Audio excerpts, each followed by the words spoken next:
Have you ever had a manager who you loved working for? They did everything they could to mentor you and help you develop as a professional. But sometimes, for reasons they could never fully explain, promotions you should qualify for went to other people in other groups. Or have you ever had a manager who didn't support you? They did the bare minimum and you despaired in this situation because you thought getting promoted without their support was just a dream.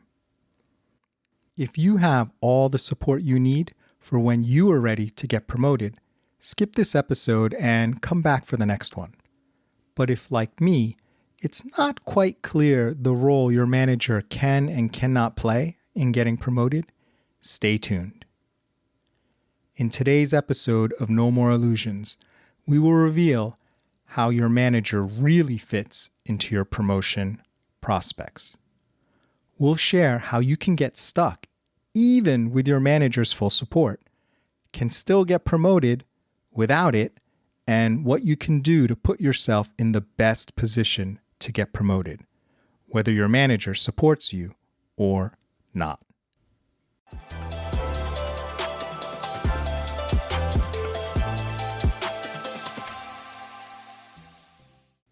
Welcome to No More Illusions, the show that helps you see clearly so you can soar. I'm your host, Joe Kwon, the Connection Counselor. Today's illusion is your manager is the most important person for getting promoted. Now, it just seems like an obvious thing, and it seems ludicrous to say that your manager isn't the most important person for getting promoted. So stay with me for just a moment and allow me to explain.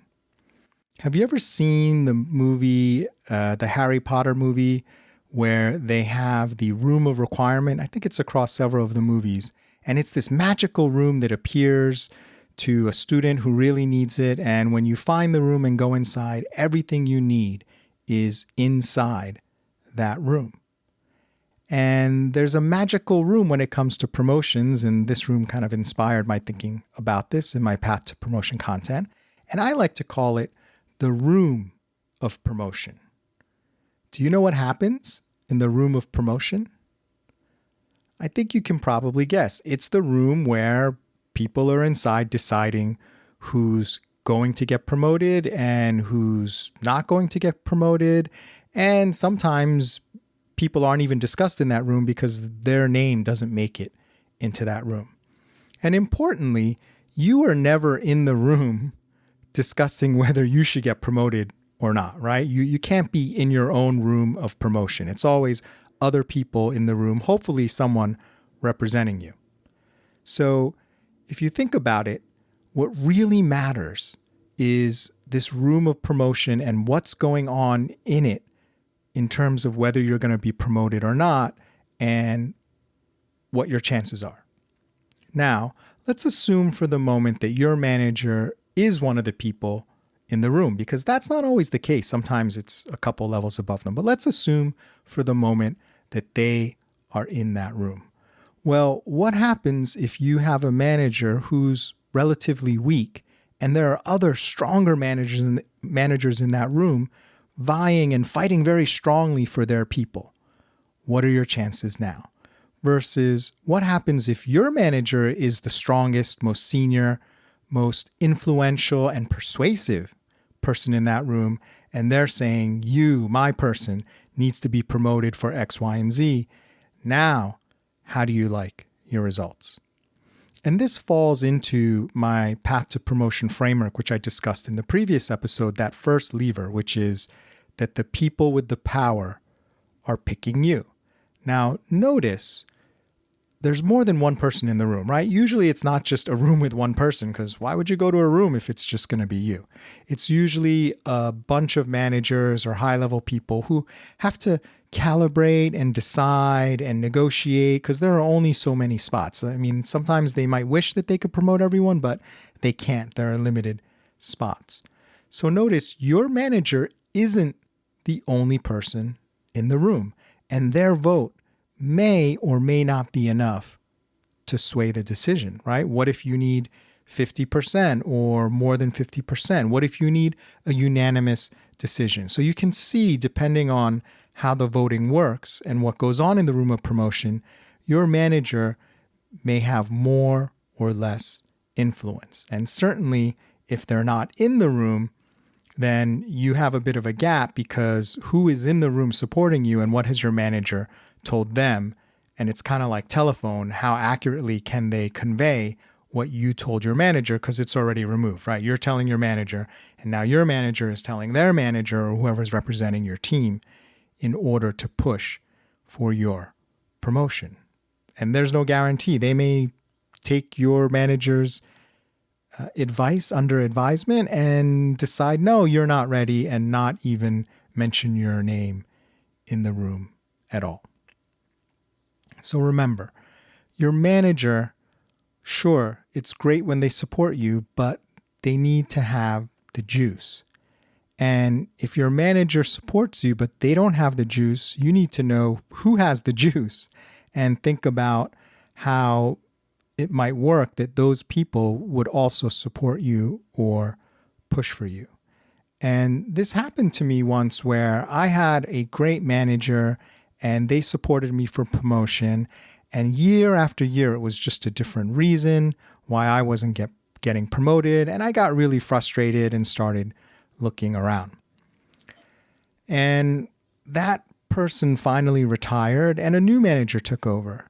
And lo and behold, the new manager had a much better relationship with the top person who needed to finally approve all promotions, because my previous manager had a terrible relationship with them. So it almost seems like even mentioning my name would do me a disservice for my previous manager.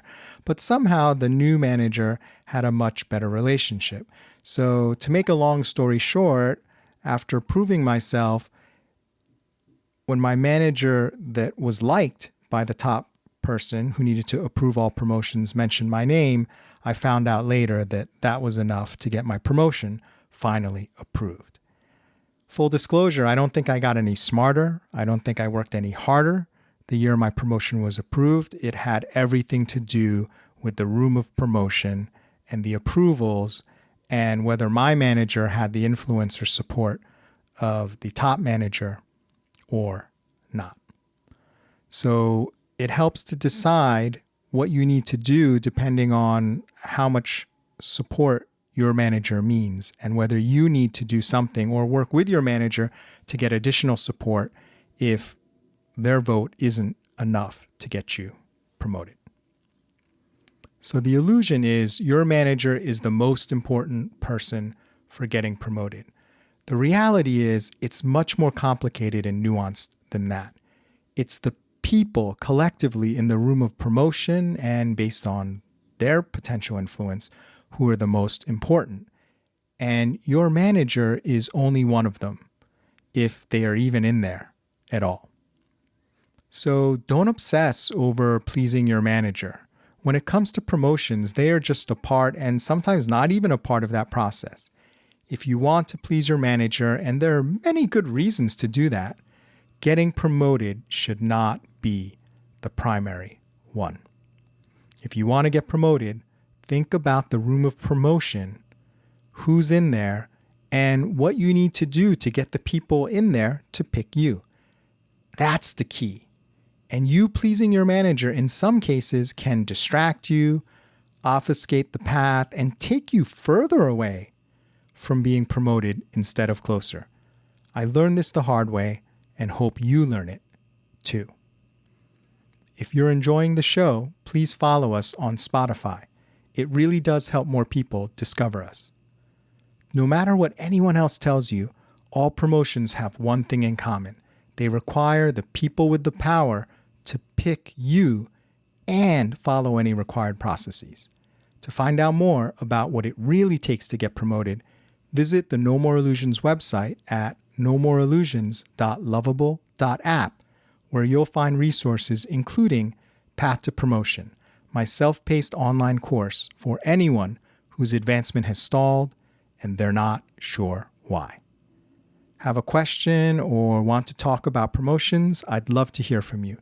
Email me at joe@connectioncounselor.com. Thanks for listening to No More Illusions. I'm Joe Kwon, the Connection Counselor. Take care and remember, clarity reveals, illusion steals.